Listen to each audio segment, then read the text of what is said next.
Hello friend, welcome to my channel. स्वागत है हमारे यूट्यूब चैनल पे। आज हम बनाएंगे आंवले की कैंडी। बिना धूप में सुखाए झटपट बनने वाले। बच्चे अगर आंवला खाना पसंद नहीं करते तो आप इस तरीके से कैंडी बनाकर खिलाएं। बच्चे को बहुत पसंद आने वाले हैं और सारे आंवले के फायदे मिलेंगे। तो चलिए बनाना शुरू करते हैं।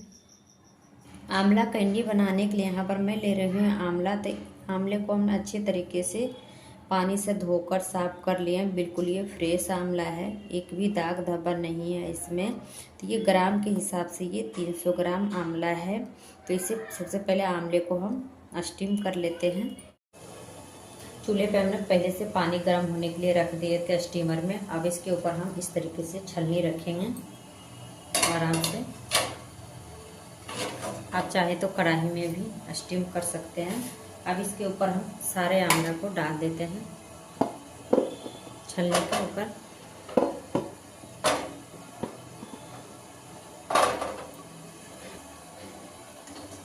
छलनी के ऊपर हम सारे आंवला को डाल दिए हैं।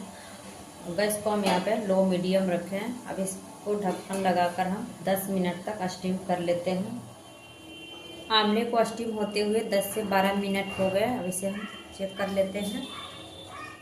आंवले भी अच्छे से ही स्टीम हो गया। अब इसे हम निकाल लेते हैं। तो यहाँ पे गैस को हम बंद कर दिए हैं और अच्छे तरीके से आंवले को निकाल लेते हैं। तो आंवला यहाँ पे हम निकाल लिए हैं। अभी आंवला काफ़ी गर्म है, इसे हम ठंडा होने देते हैं। तो यहाँ पे आंवला अच्छे तरीके से ये ठंडा हो गया। अब इसे हम क्या करेंगे, इसका बीज जो है इस तरीके से निकाल लेते हैं। तो ये आराम से बीज निकल रहा है, इसी तरीके से निकाल के रख लेते हैं। सारे आंवले को भी इस तरीके से बीज निकाल लेते हैं। तो यहाँ पे हमने सारे आंवले का बीज को निकाल लिए हैं इस तरीके से। तो यहाँ पे कितने आराम से सारे बीज निकल गए इस तरीके से। अब यहाँ पे हम क्या करेंगे, एक मिक्सी का जार लेंगे। मिक्सी का जार में हम सारे आंवले को डाल देते हैं। यहाँ पे हमने सारे आंवले को डाल दिए मिक्सी का जार में। अब इसी में हम डाल रहे हैं 1 छोटा चम्मच नमक।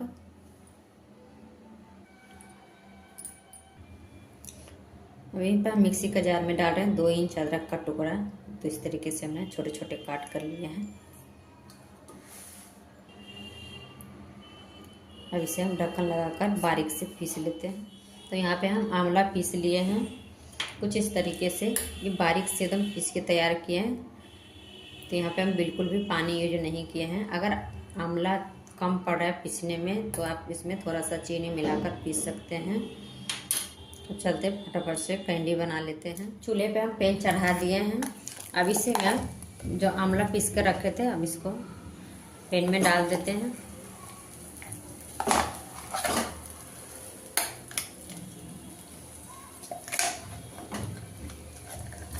पैन में हम सारे आंवले को पिसा हुआ डाल दिए हैं। अब इसी में हम चीनी डाल रहे हैं। तो 300 ग्राम आंवला है तो यहाँ पे हम 300 ग्राम चीनी ले रहे हैं। अब यहाँ पे चीनी और आंवले को अच्छे से चलाते हुए मिक्स करेंगे, चीनी को आंवले के साथ। यहाँ पे गैस को हम लो मीडियम रखें, बिल्कुल भी यहाँ हाई नहीं करना है।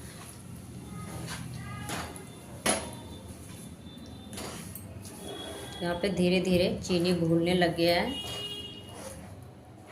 अच्छे से चलाते हुए आंवले को पका लेंगे। अब इसे हम लगातार चलाते हुए कुक करेंगे जब तक कि चीनी अच्छी तरीके से घुल नहीं जाती। आंवला में नमक डाले हैं, अदरक भी डाले हैं, तो इससे इसका टेस्ट बहुत ही अच्छा आता है। थोड़ा सा चटपटा भी लगता है, नमकीन भी लगता है। और इसमें हमने चीनी भी डाले हैं तो खट्टा मीठा नमकीन भी लगेगा। तो इसी तरीके से हम इसे पका लेते हैं चलाते हुए। यहाँ पे आंवले को पकाते हुए 5 मिनट हो गए हैं और चीनी भी बिल्कुल अच्छी तरीके से घुल भी गए हैं और थोड़ी सी ये थिकनेस भी इसमें आ गई है। अगर आपको खांसी हो रहा है तो आप इस कैंडी को खा सकते हैं, क्योंकि इसमें हमने अदरक डाले हैं। इसी तरीके से पकाते हुए आंवले को 5 मिनट हो गए हैं। अब इसे और हम पकाएंगे। तो यहाँ पे आंवले को पकाते हुए 10 मिनट हो गए हैं टोटल। अब इसमें हम क्या करेंगे, नींबू का रस डालेंगे। तो यहाँ पे हम एक नींबू का इस तरीके से जूस निकाल लिए हैं। अब इसे हम यहाँ पे डाल देते हैं। नींबू का जूस डालकर अच्छे से हम चला लेंगे। नींबू का जूस इसलिए डाले हैं कि चीनी हमने इसमें डाले हैं, तो इसलिए क्रिस्टल बनने नहीं देगा इसका।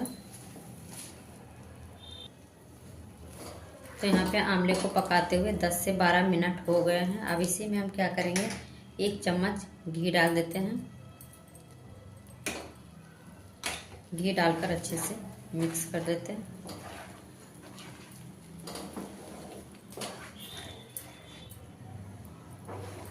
तो यहाँ पे आंवले को चलाते हुए लगातार कुछ इस तरीके से हम इसको पका लिए हैं।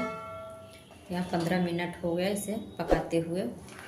कुछ इस तरीके से थिकनेस इसका हो गया है। अब इसमें हम क्या करेंगे, 1 चम्मच कॉर्नफ्लोर लेंगे। इसमें थोड़ा सा 1 चम्मच पानी डाल लेंगे। अब इसे अच्छे तरीके से घोल लेते हैं। तो यहाँ पे ज़्यादा कॉर्नफ्लोर डालना नहीं है, मात्र 1 चम्मच छोटे चम्मच से लिए हैं। इसे अच्छे तरीके से घोल लेते हैं। ये अच्छे तरीके से ये घोल लिया। अब इसको यहीं पे डाल देते हैं। इसी में कॉर्नफ्लोर डालकर लगातार इसे अब चलाते हुए और पकाएंगे 5 मिनट। कॉर्नफ्लोर डालकर अच्छे से चलाते हुए मिक्स कर लिए हैं। तो यहाँ पे हम लगातार कॉर्नफ्लोर डालकर चलाते हुए पका लिए हैं।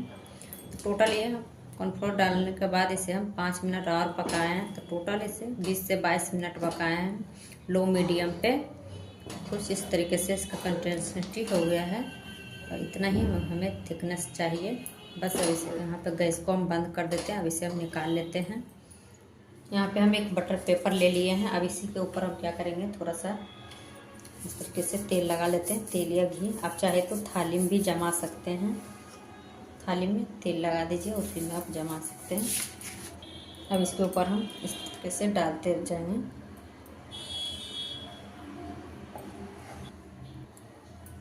तो यहाँ पे हम सारे आंवले को इस तरीके से बटर पेपर पर लगा ढक निकाल लिए हैं। अब इसे हम क्या करेंगे, इस तरीके से अब इसे हम फैला लेते हैं।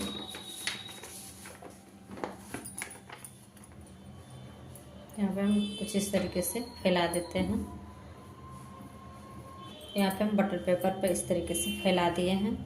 अभी ये काफ़ी गर्म है। अब इसे हम ठंडा होने देते हैं, उसके बाद हम इसे काटेंगे। तो यहाँ पे रखे हुए आधा घंटा हो गए, पूरी तरीके से ठंडा हो गया। अब इसे हम काट लेते हैं। तो इसे हम चाकू से काटेंगे। तो पहले हम चाकू में इस तरीके से तेल लगा देते हैं। तो ये पूरी तरह से ये चिपकता नहीं है, ये ठंडा भी हो गया। अब इसे हम आप कोई भी आकार में काट सकते हैं। तो इसे हम चरखुट चरखुट इस तरीके से काट लेते हैं।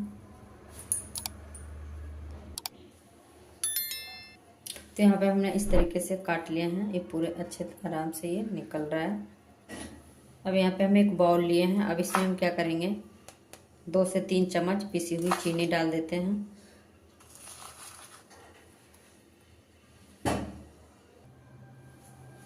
अब पिसी हुई चीनी में हम एक एक करके इस तरीके से कैंडी को डालते जाएंगे,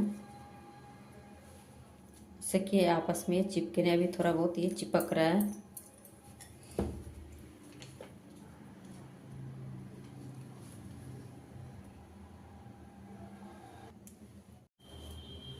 यहाँ पे पिसी हुई चीनी के साथ अच्छे से कैंडी को हम मिला लिए हैं। तो ये अच्छे से चीनी कोटिंग हो गया कैंडी में। ये पूरे तरीके से चिपक नहीं रहा एक दूसरे में। बनके तैयार हो गया आंवले का कैंडी, जो कि बहुत ही टेस्टी लगता है खाने में, खट्टा मीठा नमकीन। आप इसे एयर टाइट कंटेनर में भर कर रख दीजिए, बिल्कुल भी ख़राब नहीं होते। आप महीने दिन तक इसे खा सकते हैं। तो फ्रेंड, अगर हमारे वीडियो पसंद आए तो लाइक शेयर सब्सक्राइब जरूर कीजिएगा। Thank you.